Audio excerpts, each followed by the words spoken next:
Hello everyone, welcome back to my channel. In this video I'm going to be talking about this plant electronics or plant equipment diode matrix. These are used to basically bridge the ringing outputs from multiple key system lines and get them to ring on one phone. And up here are the common audibles. So these are coming off of the different key lines. And mine, I have not really dealt with hooking up because my key system is a work in progress for kind of, it's been about a year or so. It's mostly functioning with all these lines, but I have not gotten to the second key system panel yet. It's powered but not punched down, and so I haven't really needed common audible ringing yet, and I don't have a ringing generator powering this thing. You can also use this for buzzers though, which is probably what I'm going to use it for, unless I hook up my Bell system ringing generator. But basically you can punch down common audibles from the key lines. And so for my system with the 584C, it's the slate pairs. So whatever ones are slate wires, these are ringing wires, and you can punch them down to the common audible.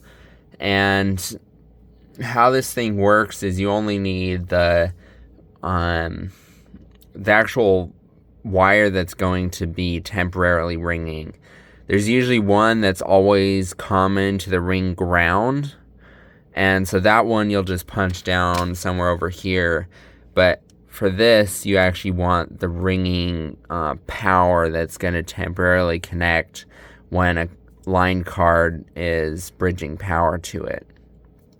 And then how they arrange this thing is a bit funky and kind of hard to understand, and I've had to figure it out, and then I forgot, and I had to figure it out again. So it's kind of nice I'm making this video.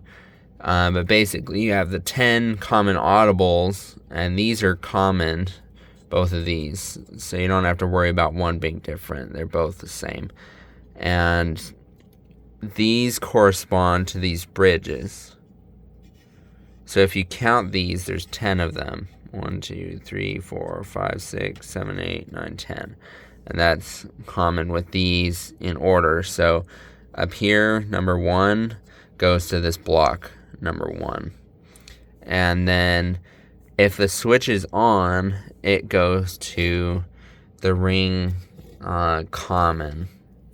So I ran a slate wire from number 1 over to my punch block. And what we do is, so we can say, okay, common audible 1 is line 1, common audible 2, line 2, so on. And then if I want that to ring, I just go ahead and say for common audible 1, we want phone 1 to be on, common audible 2, phone 1 on, and you have up to 14. And that's interesting that they basically use some sort of stock punch block here. So 15 isn't actually going anywhere. It's just there for show. So that's not actually used. And these are 1 through 7, but 7 plus 7 is 14. And I checked this all out with a voltmeter and just tested continuity through it. But when you're using a diode matrix like this, it doesn't sound as good as if you just have it directly connected to a line card. And usually the line cards can handle common audible anyway. So if you were to connect multiple ringing, so if you were to connect like line 1 and line 2's ringing output to the same punch down, it would work just fine, unless you have some weird line card that's maybe later generation and is more sensitive or something. But most of them just use relays anyway to bridge power through them, so it's not going to harm anything on them if it's connected to another one.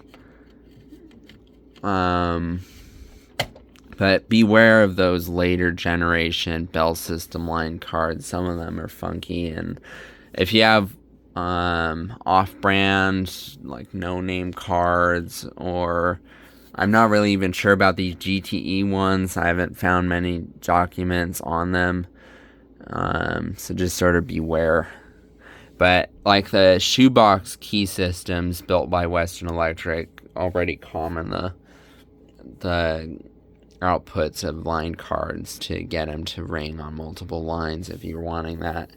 But what the diode does is it cuts the AC phase in half. So if you have a bell, it'll only be operating for half of the sine wave, which just won't sound as great as having the full oscillating sine wave. Because with AC power, especially if you have a true sine wave generator,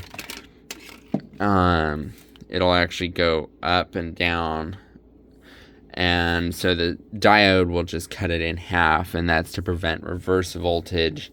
So then as you couple more of these things onto the different lines, it for sure won't backfeed. But yeah, sort of interesting equipment. I kind of put this here just for the hell of it almost. My punch blocks, I got this from a friend, so I didn't really pay for it or buy it intentionally. And I don't really envision having a need for 14 lines, but it's sort of an interesting setup that I just put in here. Figured I had room for it, so anyway, thank you for watching. If you have any questions about trying to build a diode matrix or any other questions about my key system equipment, just let me know.